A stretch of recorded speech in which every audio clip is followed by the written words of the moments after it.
welcome to Raise Sensation. I'm your host, Dan, and in this episode, I am going to be looking at the book Frank R. Paul, the father of science fiction art.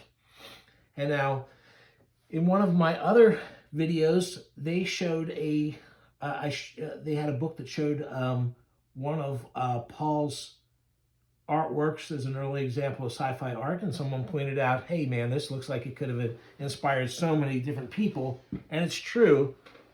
He was a very influential artist. He worked with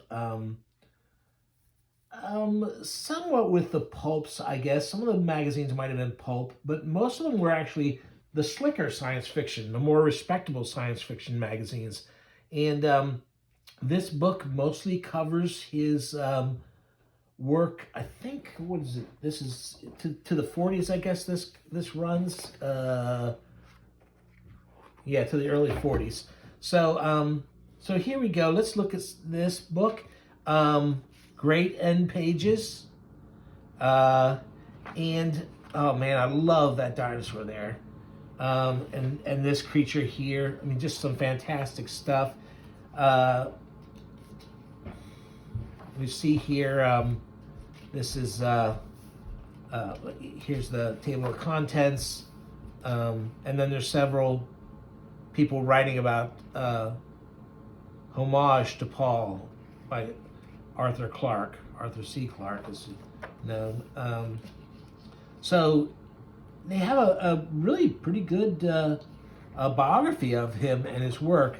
I love these weird little aliens riding these centipedes around like they're buses.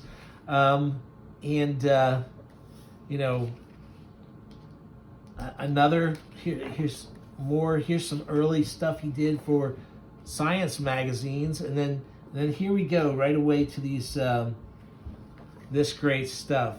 Not all of this stuff was cover work. There was black and white interior artwork. They've got some of that. You can see he had a great pen and ink style. And then there's one of the comic book covers he had done. So I'm not sure how much work he did for the comics covers. I mean, that's pretty fantastic. I have several books on early comic book covers. He's got a few things in it, but not a ton. So I'm not really sure. And this book doesn't really give you numbers, like specifics about that kind of stuff and how many he might have done. This wild looking alien here. And again, here's more black and white work that's really pretty amazing. And here's some more crayfish, obviously inspired aliens. And that's this is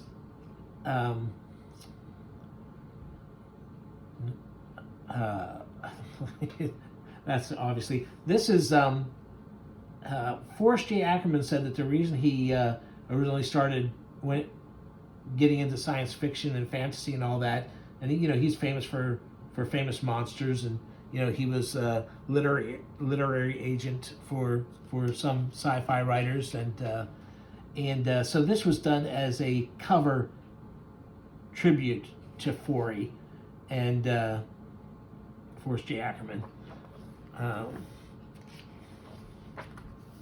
because one of the covers, one of Paul's covers had been the inspiration why he got into fantasy, or at least one of.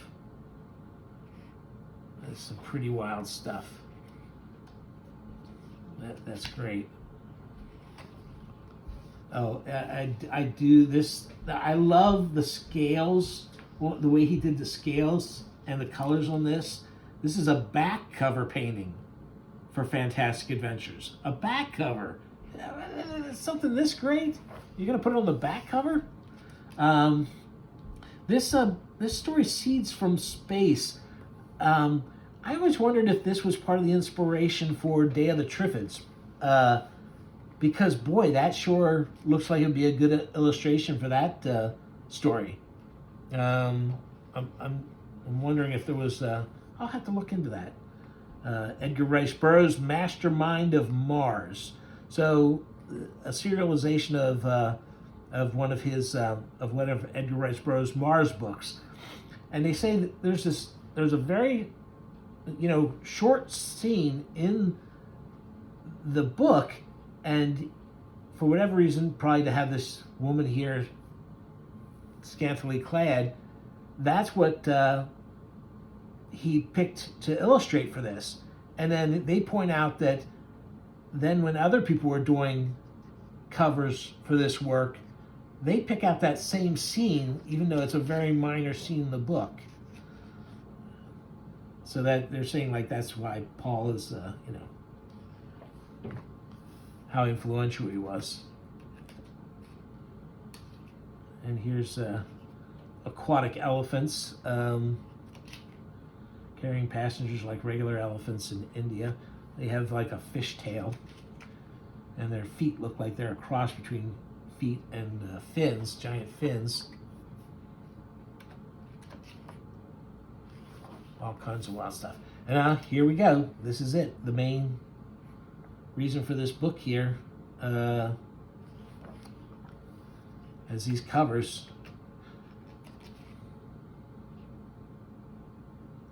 This is a really wild one. These people in these bizarre little suits floating all around. He drew some pretty cool looking vehicles here. They're pretty wild looking. Like that one looks like a galley, or something like that. Look at that. Here we go.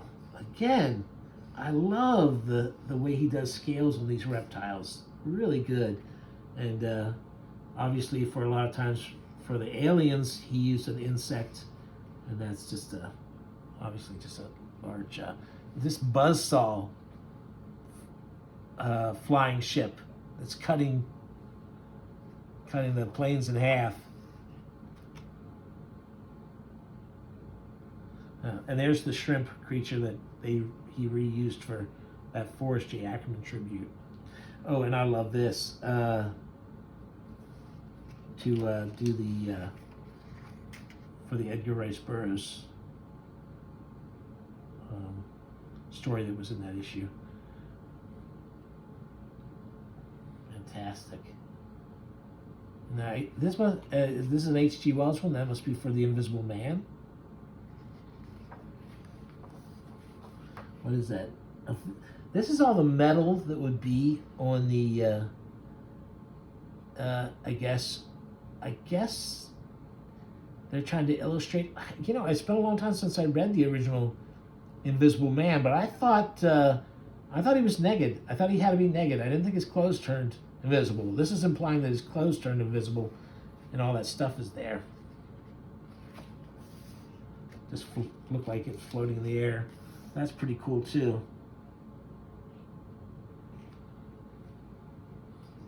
Just a lot of great stuff, and of course that's the War of the Worlds.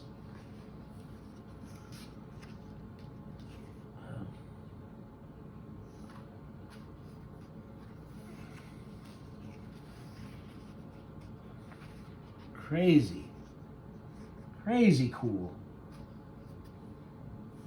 Let's see. I don't know what that could be doing. It looks like a robot dressed like in gladiator. Well, not gladiator, but Colosseum wear, wrestling a lion. Great depiction of the mass destruction. Another terrific reptile. There's that Mastermind of Mars. Another giant bug. More giant bugs. Oh, look at that guy beating up on that ship. And this is pretty cool. You can't see it very well, but there's a city. This thing's hurtling through space, and there's skyscrapers just sitting there. I'm not sure what the point of that would be. Oh, I like this bird. This, I guess he's a flightless bird man running off with that woman. And that's an ostrich-looking thing grabbing that one.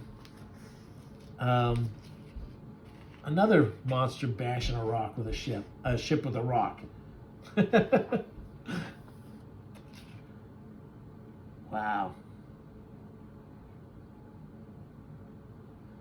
Wow. Cutaway. There's another buzzsaw.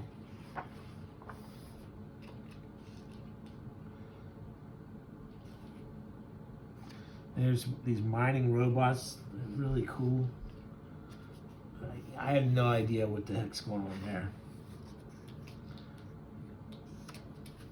And this is kind of a weird looking octopus thing attacking that little sub. But look how big their faces are in the sub. It's like everybody is crammed into this little tiny part of the sub. Like, look how big the sub looks, but they all have to get in there to look out. That's the only place to see, I guess.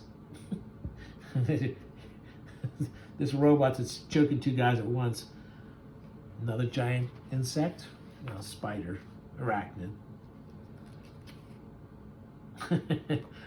This looks like it's it's got wheels like a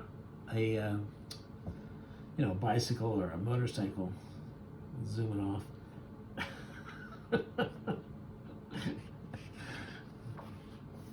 I'm glad they decided to do that, run that cover in here. Oh, there's another cool monster. And these cool little critters, you don't get a good look at them, but they're pretty cool looking.